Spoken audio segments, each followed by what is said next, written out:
You join me today at the wheel of a beautiful brown 1991 Range Rover, a Vogue SE no less. This car is currently for sale at Stone Cold Classic, so I'm very sorry for getting it wet in the rain.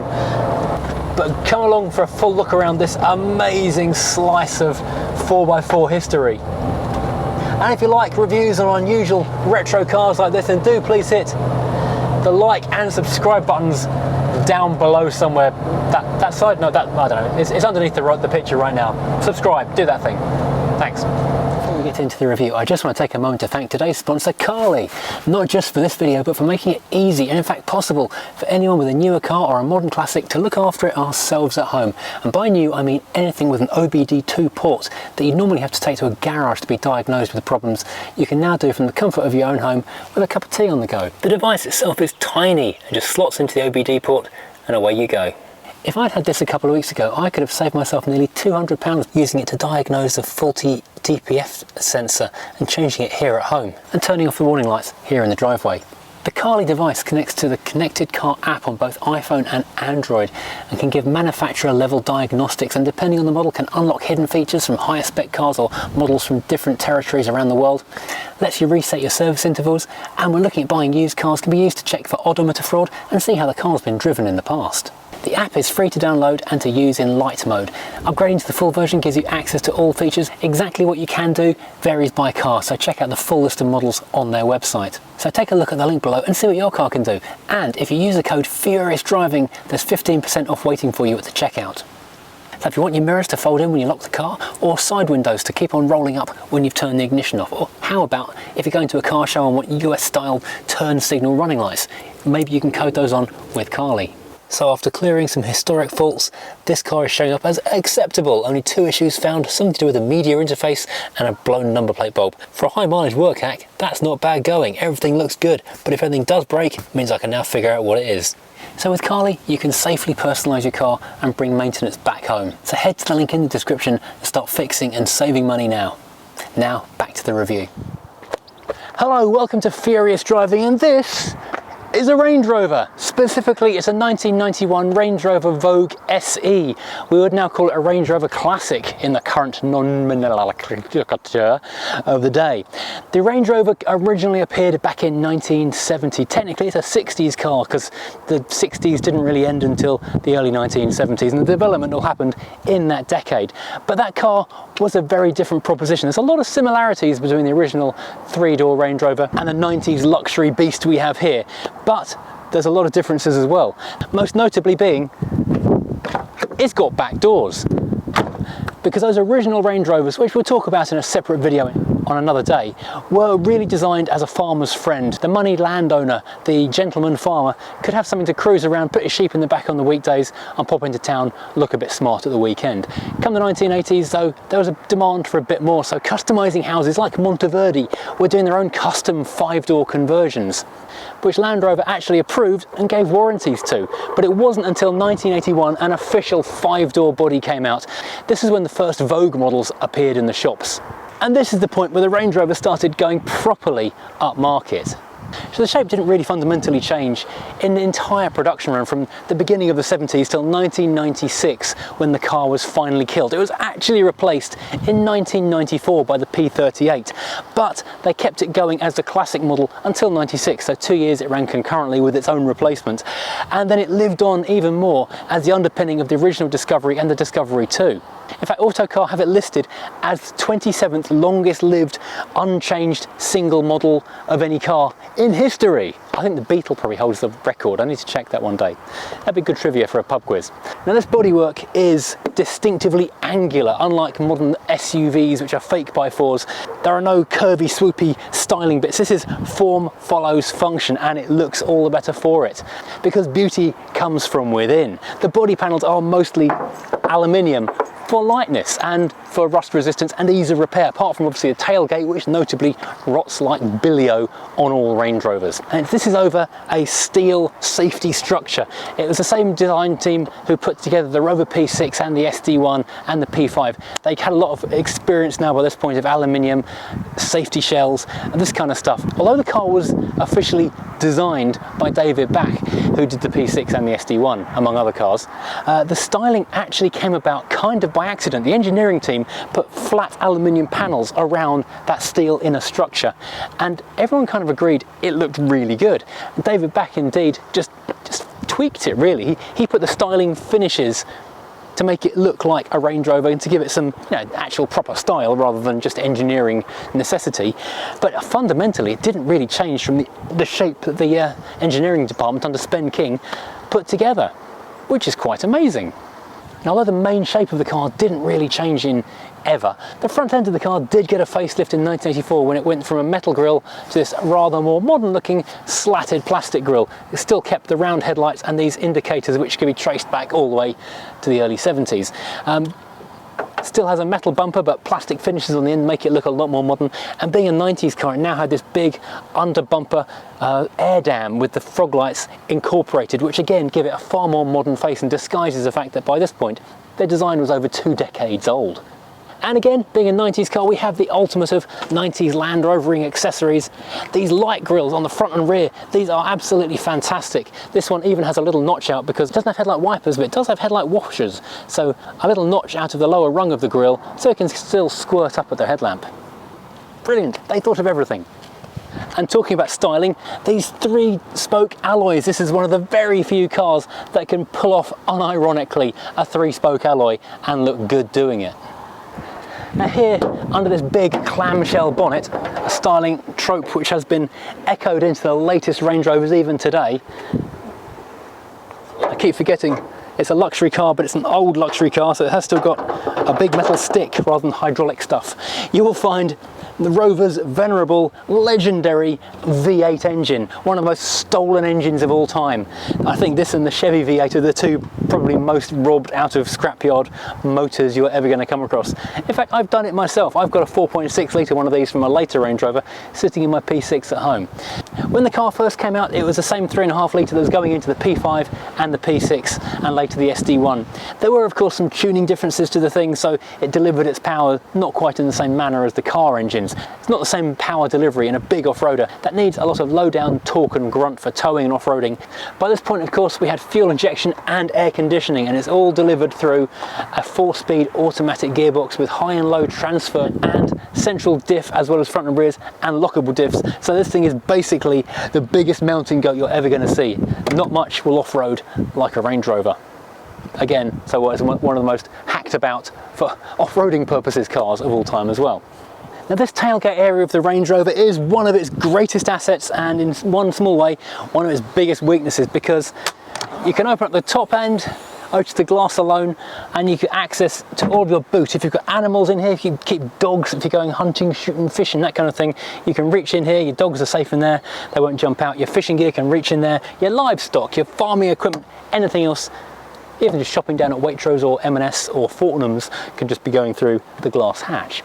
And of course you can also open the lower half. This is astonishingly strong. If you've got heavy machinery to shift around the farm, it can sit on here and these big heavy metal struts will take the weight. Alternatively, if you're going to watch the races, watching young Peony in the show jumping, you can sit on the back of the Range Rover, have a little tipple or two on the back of here. This is the biggest T-shelf in British car history as far as 1991 goes. Very comfortable indeed. This does of course make the car incredibly practical. This goes back to day one of the Range Rover. You could do the split tailgate thing. Of course, back in the old days, the spare wheel, which is here on the left of the car, was just covered in like a vinyl cover, if covered at all. The metal underneath here was exposed in many cases, or just under another vinyl cover. It was hosed clean, remember, in the old days. And of course, there's no such niceties as these plastic finishes and a proper hard parcel shelf here in the back. It was all far more utilitarian.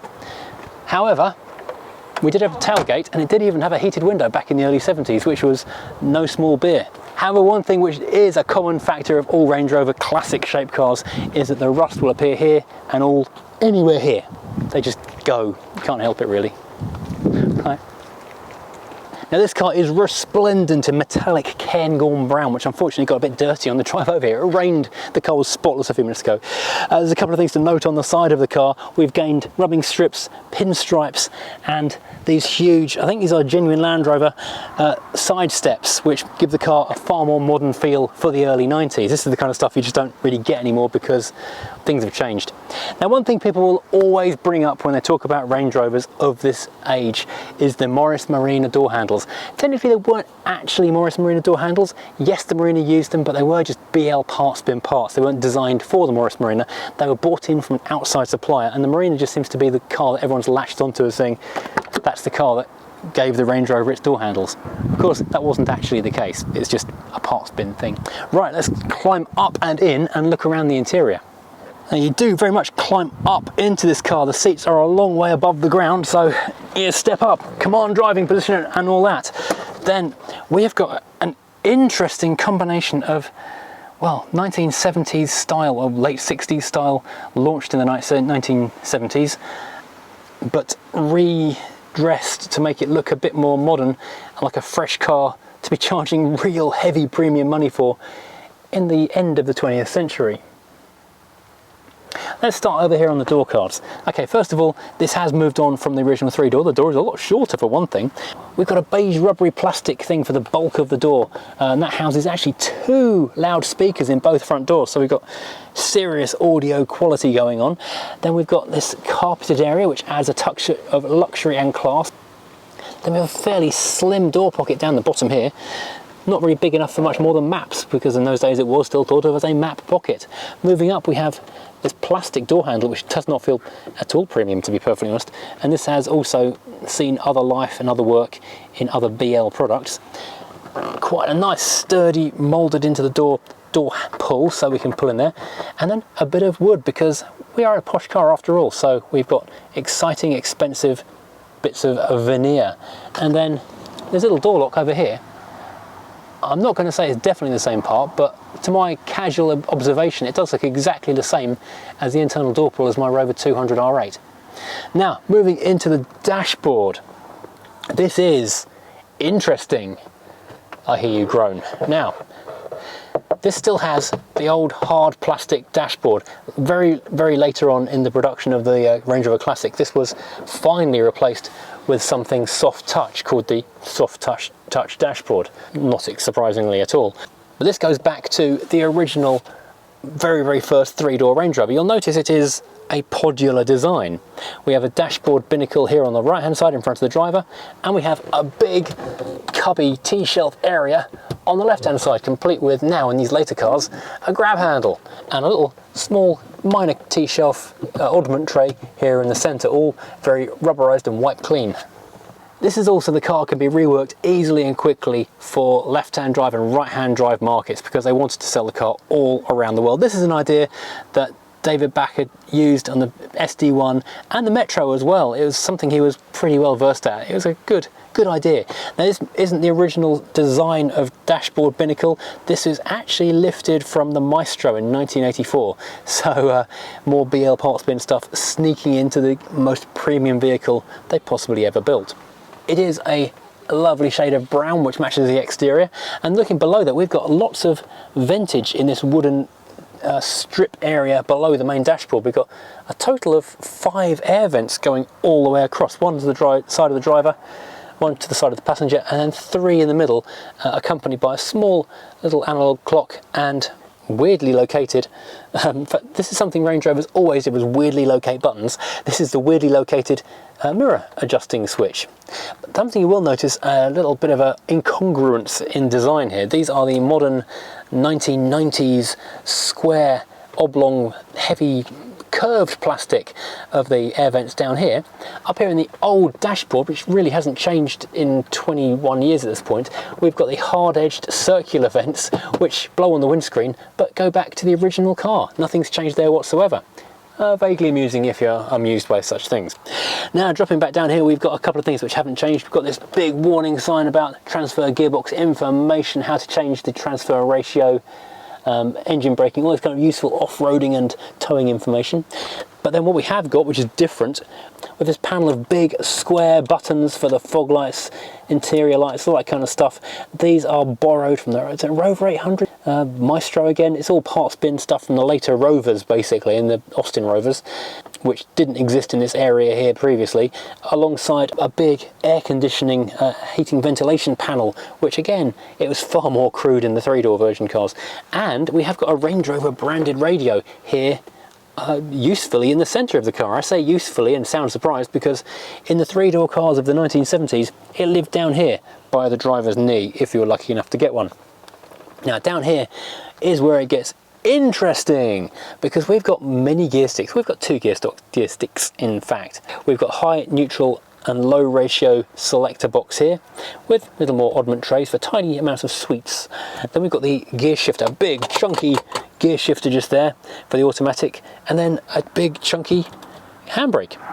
Behind that we have got 4 electric window switches, because we've got 4 electric windows. This was super posh back in the early 90s, having 4 electric windows.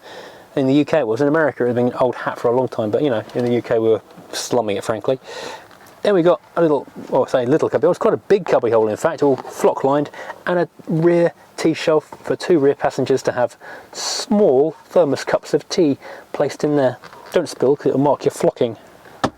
This is all surrounded by more of the wood, because we are posh in here. And then we've got big armrests, these big comfy leather caramel style chairs, like a big melted Caramac of a seat. These armrests do lift up and they reveal electric seat controls, so we can maneuver ourselves back and forth and up and down on these little iconographs of the seats, which I think was first seen in a Mercedes S-Class in the late 70s, this particular pattern of making a copy of the side of the seat. Anyway, that's all tucked under there. Looking up above, we've still got the same interior light lens as we saw in 1970. Nothing's changed there. Also used in the Rover P6, P5 and a few other cars. And an electric sunroof, which won't work right now because the ignition's off. So climb up into the rear of the car. It's not a huge aperture, it has to be said, but once you're in there, you're very, very upright in the seat. So you're sitting almost vertical backed. Then we've got a smaller version of the front door card, so all the same furniture just arranged closer together. So no door speakers here in the back. We do have a second bit of carpet to make up for it. The back of the front seats, below the leather, which is very fine leather, has to be said, is an area of vinyl-y tough material. So it's quite hard and hard wearing, with a big map pocket for stuff, for outdoor stuff. Down in the middle we've got a 12-volt socket and lighter, and a little flip out ashtray. And this is actually quite exciting to have 12 volts in the back of the car, so you can power your Nintendo back in 1991. These leather Caramac seats have an armrest here in the centre, which is comfy, and if you look underneath them you'll notice they've got bars, so they hinge and fold completely flat forward, making this whole thing a huge transit van of a car on the inside. You'll also notice how flat this floor is. You can see there's a big transmission tunnel there in the front, hiding that great big 4-speed auto, but that just disappears below here. So the rear passengers have got a lovely flat area, so if you are 3 across the back, then you are in great comfort.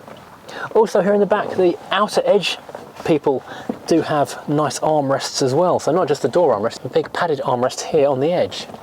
Now, because there's not really anywhere to mount a seatbelt, because those became mandatory during the car's production run, they had to find somewhere for them. They're all the way back on the C-post, way back there. And if you look into the boot again, they are kind of shackled on removable shackles in the centre, so if you need a big load space area, you can actually unshackle the seatbelt, these bits, the buckles, from the bottom of the floor, make more space, or flatter space, if need be. Finally, if you're wondering where the rear speakers are, they're up there in the ceiling, along with another one of these lovely Rover P6 interior lamps. There's nothing quite like the sound of a Rover V8 firing up. Oh, lovely. Now, something you do notice is how high you sit in this car, not just off the ground in the chassis of the car, but actually within the car itself. Even with this seat kind of twisted back and forth as it does tip, I'm virtually touching my head against the ceiling because the sunroof does drop the headlining down a touch. When I had I think it was a 1990 Vogue, I don't remember it being quite as tall as this on the inside, or me being sort of quite so close to the top.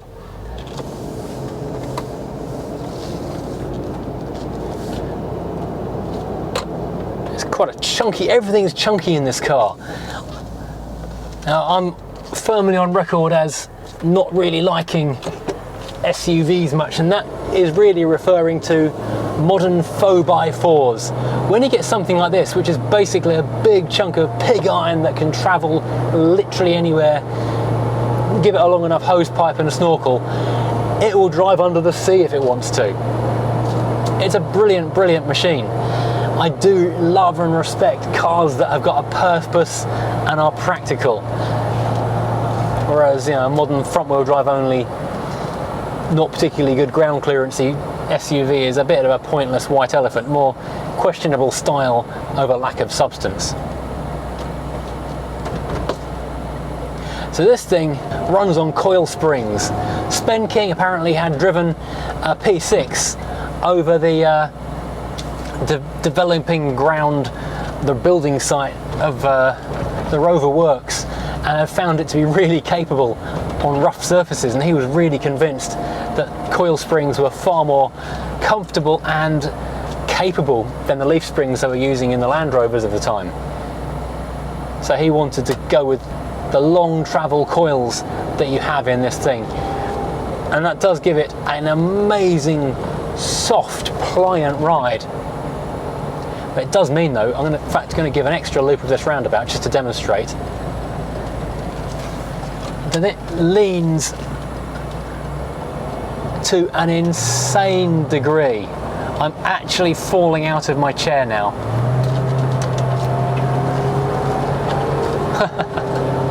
It makes you laugh, but it is just ridiculous. The lean these things can get to are like a London bus. You see some terrifying photos of these things doing hard cornering, and you think, how is that staying upright? But somehow they do. They're very, very capable cars. I hesitate to use the word wafty, but I can't really think of a better one to describe the way this thing drives. People don't like the new electric power steering because they feel it's a bit too dead and a bit too over-assisted often. This is the old-fashioned hydraulic assistance, and it too is very, very, very light indeed. And the car just pitches and rolls into a corner, and that light steering just makes it so easy to twist the wheel. Oh, it's hilarious. We go into a corner or roundabout a little bit rapidly, and you feel like a ship caught in a storm. I know I'm going on about it, but it is the defining feature of these cars. The 4-speed auto, it's a smooth old thing. It just slushes through the gears. You don't really notice it doing its thing. All you hear is the engine pitch just changing from time to time. The fuel gauge drops slightly more slowly as it goes up a gear. Not much more slowly, mind you, just slightly, a teeny bit. Now, as I say, this car is currently for sale at Stone Cold Classics. There is a link in the description below, so please check out that current stock list and see what else they've got in the showroom at the moment. It's a big car and it's a heavy car, but the brakes on it are hugely powerful. If I slam on the anchors now, that's not a full-on emergency stop, but it does just come to a rapid, rapid halt. It's got big brake discs behind those, I was going to say big wheels, but they're only about 16-inch, I think, from memory. I should have looked when I was parked, which are absolutely tiny compared to a modern big 4x4. Like the current Range Rover's got, I think, 21-inch wheels, but with tiny, tiny, thin tyres. This has got the small wheels with the great big tyres on it. Visibility is incredible. People always talk about the command driving position of the big 4x4s, and this is where it all comes back to. You've got the tiny thin A posts and B posts, lots of glass area, and you are so high up in here you really can see properly. Modern SUVs, you're still high up, maybe not quite as high, but you've got enormous ABC posts, little tiny glass area, so actually seeing out of the thing is actually a little bit tricky. Not so in this thing. Now the reason this car exists at all is because back in the 60s it was noted that cars like the International Harvester Scout, the Ford Bronco, and very notably the Jeep Wagoneer were making inroads into being daily cars in America. And the management at Rover cars were obviously following those kind of trends. It was tied in quite closely with their own Land Rover product.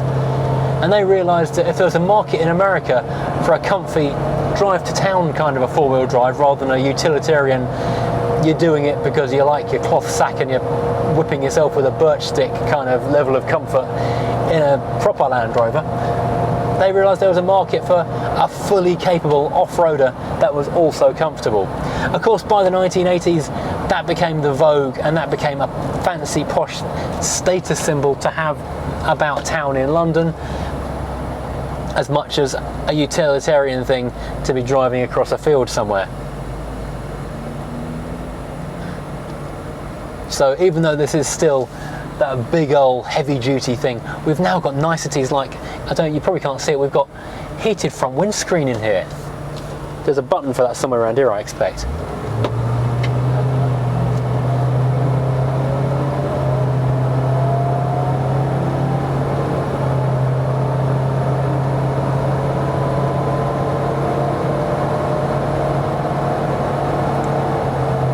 You'll notice I didn't talk across that acceleration away, and you may also be sort of noticing that the automatic is keeping the engine revs around 2000 RPM, so we've got a fairly constant amount of torque and power being delivered by the motor, and then the gearbox is kind of doing the work for us. Now, sitting here like this is why the traffic police used to love the Range Rovers when no one else had a 4x4 on the road, because you pull up alongside another car and you can look straight down into them and see what they're up to.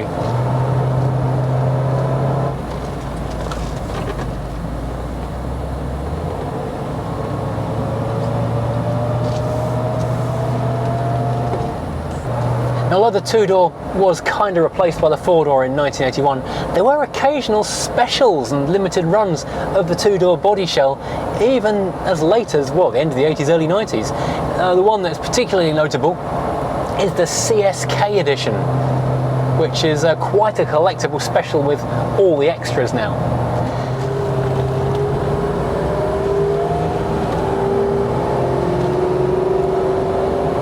It's interesting how in some ways this car still feels like an original Range Rover, but in many others it just feels like such a new, much more modern car. They've done really well to disguise it. Things like the more modern switchgear, and the light switch is now being sort of tucked down here, and a little tiny peg just down below the steering wheel on the side of the column, likewise for the rear screen wiper, the matching little side peg, and these far more modern, I think taken from a Maestro or Montego, I'm not quite sure actually, newer style stalks on the left and right.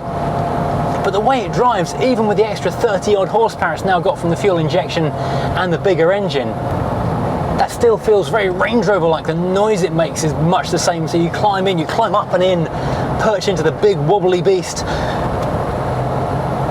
and floor it, and it just feels like you're still in 1973.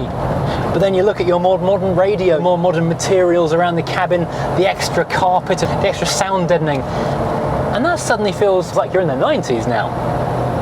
So why did it soldier on so long? Well, same old story, isn't it? Typical BL, Austin Rover, whatever you want to call the company, malaise of lack of investment, not enough money, great engineers who wanted to do far more, but they never had the money to do it. The company was being sold from pillar to post. The rug would get pulled and then nothing else would happen. So it soldiered on for, well, 26, 27 years as the same old car. And then ultimately the P38 came along and everyone hated it. So it looked like a metro cab, a London taxi, which was also the unloved London taxi generation. So they couldn't do right for wrong. It wasn't really until around the early noughties when the next generation, the third iteration of the Range Rover came out, that people really felt that this classic shape had been replaced with something that did this old shape, original shape proud. Now interestingly, the way that these cars just didn't change did make it easy to do a little bit of fakery with these. Back in the early 90s, my parents bought a 1974 Range Rover. Bear in mind, 1974 Range Rover is one of the very early 3-doors, and so today is probably worth somewhere north of £80,000. Back in the early 90s, I think my dad paid about 1,500 quid for it. But because the styling of the car really hadn't changed apart from the number of doors and the grille, we had it painted in a new metallic blue colour, fitted a bull bar and a couple of spotlights on the front so you couldn't see what the grille looked like. It had a strange number plate that I think began and ended in G, so it was a 1974 G. But 1990G also had a G at one end of the plate. Everyone assumed we got a nearly new Range Rover, but we hadn't. We had one that was quite elderly. But it did also mean I was very lucky that when I was 17 I got to have a couple of brief goes in a Range Rover, which not many 17-year-olds can say. Certainly not a 3-door with the big magic wand gear stick over here somewhere. Possibly the biggest change is the fact the automatic gearbox arrived, which first appeared in 1984 incidentally, and long gone was the ridiculous wand gear stick, which was actually an awful lot of fun trying to guess where the gears might be, because sometimes they were there, sometimes they were over there. It kept it amusing and interesting. Well, thanks for watching. I hope you've enjoyed this look at this incredible old Range Rover. If you have, please do smash the like and subscribe buttons and join me again next time driving something completely different.